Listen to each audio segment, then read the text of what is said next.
کیا تم جانتے ہو کہ 3 گناہ ایسے ہیں جن کی وجہ سے گھر سے رحمت کے فرشتے روٹھ جاتے ہیں، اللہ ناراض ہو جاتا ہے۔ جوانوں، سب کچھ کرنا مگر اللہ کو ناراض مت ہونے دینا۔ جس بندے پر اللہ ناراض ہو جائے پھر دنیا کا کوئی سہارا اسے بچا نہیں سکتا، کوئی رشتہ اسے تھام نہیں سکتا، کوئی دولت اس کے دل میں سکون نہیں اتار سکتی۔ انسان جب سب کچھ کھو دیتا ہے تو دوبارہ حاصل کر لیتا ہے، لیکن جب وہ اللہ کی رضا کھو دیتا ہے تو پھر اسے واپس پانا آسان نہیں ہوتا۔ جوانوں، آؤ میں تمہیں ان 3 گناہوں کے بارے میں بتاتا ہوں۔ یہ وہ گناہ ہیں جن کی آگ دنیا میں بھی جلتی ہے اور آخرت میں بھی انسان کو جلا کر راکھ کر دیتی ہے۔ ان 3 گناہوں میں سے پہلا گناہ یہ ہے کہ جس گھر میں نافرمان اولاد کی وجہ سے بوڑھے والدین روتے ہوں، جس گھر میں اولاد کی سختی اور بے ادبی نے باپ کے کندھے کو جھکا دیا ہو، یاد رکھنا اس گھر سے اللہ کی رحمت اٹھا لی جاتی ہے۔ کچھ نوجوان والدین کے آنسوں کو معمولی سمجھتے ہیں، بوڑھی ماں کے آنسوں کو معمولی سمجھتے ہیں، ان کے دکھ کو ہلکا سمجھتے ہیں، مگر اے نادانو، تم نہیں جانتے والدین کی بد دعا 7 آسمانوں کو چیر کر عرش کا دروازہ جا کھٹکھٹاتی ہے اور اپنی بات منوا کر ہی دم لیتی ہے۔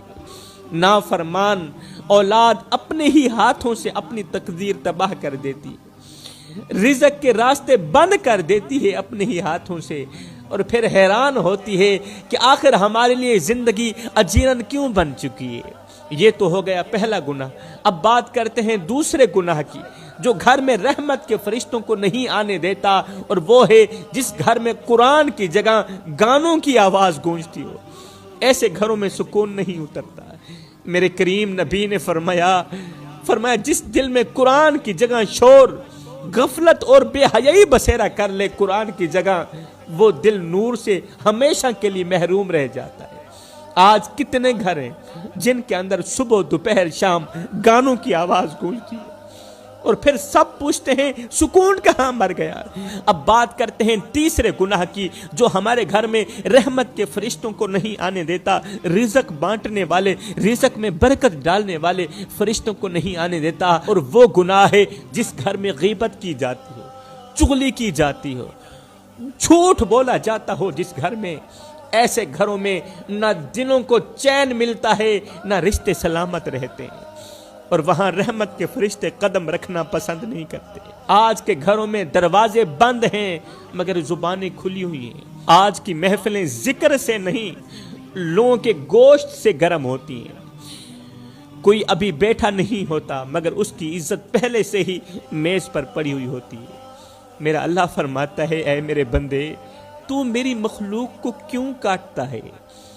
تو میرے بندوں کی پیٹھ کیوں چھیدتا ہے؟ تو اپنے لفظوں سے قیامت کیوں بساتا ہے؟ میرے محترم بھائیو، اگر تم واقعی سکون چاہتے ہو، اگر دل کا قرار واپس لانا چاہتے ہو، اگر راتوں کی بے چینی ختم کرنا چاہتے ہو، تو پھر اللہ کی طرف لوٹ آؤ۔